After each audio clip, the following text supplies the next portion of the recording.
Hello student. अब विशेषण की पहचान करनी है और विशेषण के भेद लिखने हैं। अब जैसे यहाँ पे यह गेहूं की बोरी कितने रुपए की है। रुपए बताए हैं क्या? नहीं, पर कितने रुपए की है। जैसे 2 लीटर शब्द बताया है कि तेल कितना है। अब जैसे यहाँ पे गेहूं की बोरी कितने रुपए की है, तो संख्या बताई नहीं है। पर यहाँ पे जैसे गिनने वाली बात होगी, पर कितने रुपए, इन्हें रुपए बताए नहीं है, तो कौन सा विशेषण आएगा? संख्यावाचक आएगा, परिमाणवाचक विशेषण आएगा। पर यहाँ पे क्या है, यह शब्द सर्वनाम है, लेकिन यहाँ दूध की ओर संकेत हो रहा है, तो यह कौन सा विशेषण आएगा? सार्वनामिक। अब यहाँ पे गेहूं का, तो ये कौन सा विशेषण आएगा? ये आपको समझ में आ गया, आपको इसका आंसर लिखना है। 20 किलो आटा दे दो। फिर से यहाँ पे क्या हो गया? 20 किलो आटा दे दो। कौन सा विशेषण आएगा? संख्या आई है वाक्य में, तो कौन सा विशेषण आएगा ये आपको समझ में आ गया। संख्या है तो कौन सा विशेषण आएगा। उसके बाद है 10 कबूतर तार पर बैठे हैं। फिर से आपको ये पढ़ने के बाद समझ में आ जाएगा कि 10 कबूतर तार पर बैठे हैं, तो कौन सा विशेषण आएगा। उसके बाद कक्षा में 40 विद्यार्थी बैठे हैं। फिर से संख्या आई। अब उसके बाद इस कमरे की पुताई में 10 लीटर पेंट लगेगा। फिर से 10 लीटर है, तो कौन सा विशेषण आएगा वो आपको लिखना है। उसके बाद वह तारा कितना चमकीला है। कौन सा विशेषण आएगा? सार्वनामिक आएगा, परिणामवाचक विशेषण आए, संख्या विशेषण, गुण विशेषण, वो आपको लिखना है। नहीं आया तो इसका डिटेल मैं भेजूंगी।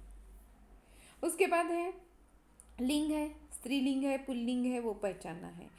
माँ गाय को लेकर गई है और पिताजी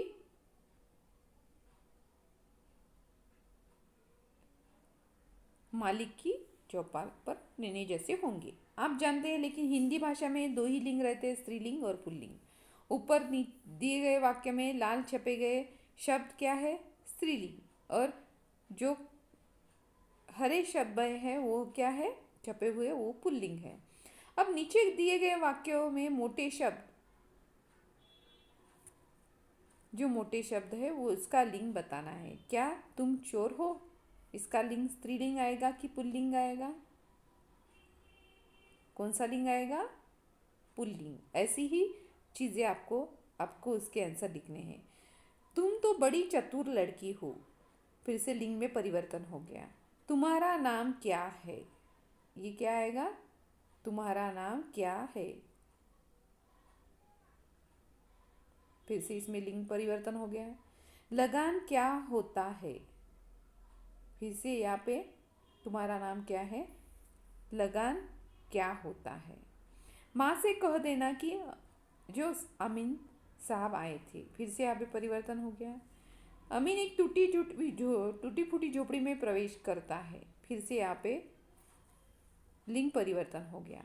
ये आपको खुद आंसर ढूंढने हैं और आपको लिखने हैं। नहीं आए तो मैं आपको बता दूंगी। उसके बाद है क्रिया विशेषण। अमीन यानी जैसे चारों तरफ देखता है और तीसरी बार वो आ चुका है। अब यहाँ पे क्रिया विशेषण बताए गए हैं, चारों तरफ और तीसरी बार। अब क्रिया विशेषण के भेद हैं, क्रिया विशेषण के भेद बताए गए हैं। स्थानवाचक क्रिया विशेषण, कालवाचक क्रिया विशेषण, परिमाणवाचक क्रिया विशेषण और रीतिवाचक क्रिया विशेषण। ये क्रिया विशेषण के भेद हैं। तो ये क्रिया विशेषण है, इसके भेद बताए गए हैं और इसके भेदों के माध्यम से कुछ एग्जाम्पल बताए गए हैं और उस भेदों को पहचान कर आपको उस एग्जाम्पल के सामने उस वाक्य का प्रकार लिखना है। ये कौन सा क्रिया विशेषण है वो लिखना है।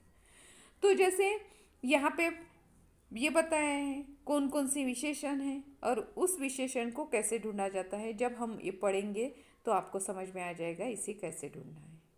ठीक है, तो नेक्स्ट वीडियो में जैसे आपको ये क्रिया विशेषण समझा के दूँगी।